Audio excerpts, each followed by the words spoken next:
কৃষক কল্যাণ চ্যানেল থেকে আমরা আসছি পঞ্চগড় হতে। আমি সামনে এক কৃষক ভাইকে পাচ্ছি, তাকে কিছু প্রশ্ন করব। ভাই ভালো আছেন তো? হ্যাঁ ভাই ভালো। ভাই আপনি কি কি আবাদ এবছর লাগাইছেন? এই যে বাদাম লাগাইছি, শসা লাগাইছি, টমেটো।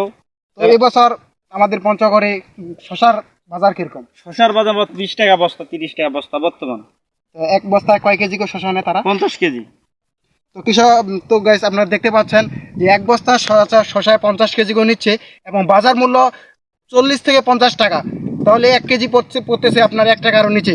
এভাবে কি কৃষকরা বেঁচে থাকতে পারে আপনারা মনে করেন? ভাই আপনারা কি মনে করেন যে এভাবে বাজার থাকলে কৃষকরা বেঁচে না, থাকতে পারে? কৃষক মাঠে মারা যাবে।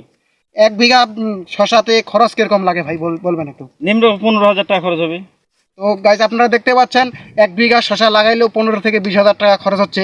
তা শসারও এবছর বাজার তেমন একটা ভালো না, যে এক বস্তা শসা আপনারা 40 থেকে 50 টাকা বিক্রি করে একজন কৃষক কিভাবে দেশে টিকে থাকতে পারে, এটা আমরা তুলে ধরলাম এই ভিডিওর মাধ্যমে।